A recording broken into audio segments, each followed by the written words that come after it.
Can you tell us more about your career? As an author, I really started to focus on publishing, really finishing something and publishing it about 4 years ago. But I've written for many years just for fun. So it Okay. was about 4 years ago that I really decided I wanted to start publishing. And that's what I started to do. So I started with self publishing. And then when Butcher and Blackbird went out and then quickly started to get a lot of interest, Yeah. then it got picked up by traditional publishers. And so my whole author career has changed. Have you always wanted to write dark romance?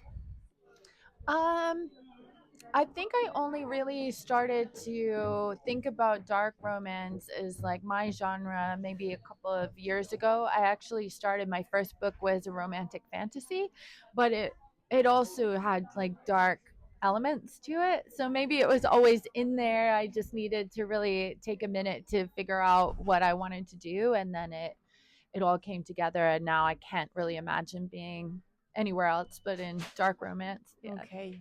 And do you read a dark romance or something else? I read dark romance, but I read other genres too. So I read fantasy. I read more kind of a diverse range of fiction. I like dystopian fiction, Okay. like The Road by Cormac McCarthy. I really love that. But most of what I read is romance or dark romance. I feel like it's kind of new, dark romance. And how do you experience the writing process as a dark romance author? Oh, Yeah, it can. I think it can be. I think I've been really lucky that I have a good community of readers. And I think the dark romance community sometimes does get pressure from the outside, but the community itself is really close knit.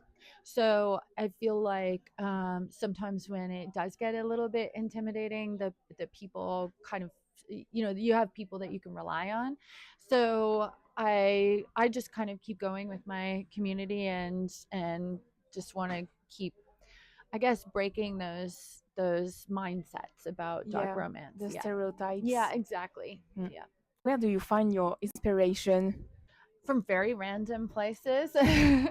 Usually it's like it often starts from a question. So when I was writing, before I started writing Butcher and Blackbird, I was watching some TikTok videos, and it had like, at the time it was, what are your green flags in books and what are your red flags in books? And somebody had said like a whole bunch of red flags that were dark romance red flags. Then the green flags were friends to lovers and things like that. So the Yeah, question was like, what would happen if I just put those two all the things together? Yeah. yeah. Yeah. Okay. Did you do a lot of research concerning serial killers? My master's degree is actually in forensic archaeology. So Okay. I had an educational background Yeah. in sort of that. It wasn't all serial killers. I was actually more doing like mass graves. But I still read a lot of cases and, was interested in it. So Yeah. yeah, that's where my research started a while ago, I guess, technically. Yeah. How do you organize yourself during the writing process? I write every single day. I haven't missed a day in 4 years from that moment I decided I was going to finish the books and like Yeah. just put them out in the world. So I just try to make time when I have some free time to just sit down and write. And I think making sure to do it every day means that I will find the time. So Do you have a board with all the things that the protagonist of your books will carry out, like the scenes for the serial killers and nope, it's all in okay, my head. okay, Yeah, I'm what they call a pantser, so I'll start writing. Usually, what I do is I'll see and hear kind of a scene in my head, and I'll start with that one. So it's not always at the beginning. It could be like way down far in the plot, but I'll eventually put it all together. I'll piece it all together. So I don't make many notes, because if I make notes, then I forget. Like I'll okay. think, oh, I've written the note, so I don't need to remember it. So I Mm. only write like little You won't think comments in about my it. document. Yeah. Yeah, Mm. exactly. You don't do edit or Pinterest boards to have pictures to Sometimes I illustrate. do. Sometimes Yeah. as I go along, then I will, just because I'm like having fun envisioning what the characters look Yeah. like and their world and stuff. So I'll do a Pinterest board. I like to do that. But I don't, it's not like my focus. It's just like if I need a little break, but I still want to stay attached to the story, then I'll do something like that, or I'll make some videos or whatever. Yeah. And have you seen edits made by readers on social media? And are they right?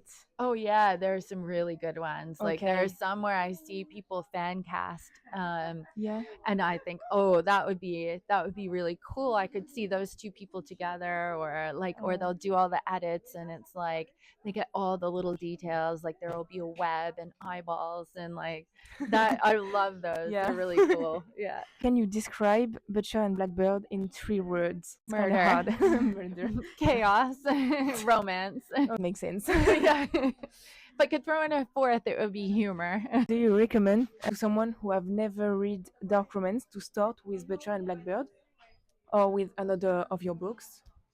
I would say if I had to pick out of all of my own books, I would say Butcher and Blackbird would be a good recommendation for someone starting out in dark romance, because it's not like the relationship between the two characters Yeah. is so wholesome and it's so Yeah. healthy, and it's not a toxic relationship. And I think that's where some people sometimes feel like dark romance is a bit of a struggle, Yeah. is because the relationship is very toxic. So it's a good entry point. Yeah, Yeah. that's Yeah. At least they were in it together, and they were Yeah. good friends before they became a couple. And yeah, Yeah. it was all like a very natural relationship development for Yeah. them. Yeah. Which one of your books is your favorite? I mean, oh, this is a really hard pick Yeah. because you can't tell one book with the other, about the other ones. I mean, obviously, Butcher and Blackbird is really important to me, and it really changed my author career. Yeah. So it has a very special place for me. In a way, Leather and Lark is a favorite of mine because it was so difficult for me to write it, because there was, Okay. everything with this was happening, and we were moving countries, and I got very sick. I got Lyme disease when I was writing it. So it was like a lot going on, Yeah. and I'm proud of like that it all came How together. it turns. Which one of your fictional characters is your fave? This is so hard. People ask me this, and I find it the hardest question because I'm never 100% sure.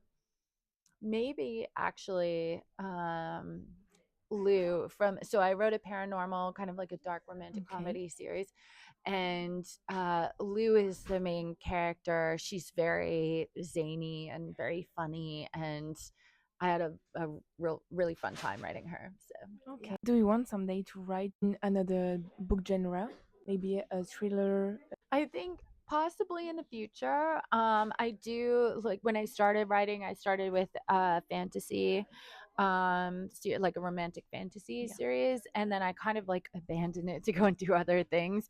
But I've been Okay. thinking about maybe going back to it and finishing it, because I have bits and pieces of the second and third book written. So I might go back to that and sort of re-edit it and explore it again. But I also really love dark romance, so it's Okay. hard. In the first one was self-published? Yeah. Oh, okay. Yeah, so I might see about that. Do you plan to have your books adapted into films? Oh. Yes, I can't say too much about it yet, Yeah, but yes, obviously. yes, Okay. definitely. We've had a lot of conversations about it, so yeah, Oh, that's really nice. yeah, yeah. Okay. Fingers crossed. Nice Thank to meet you. It was lovely to meet you too.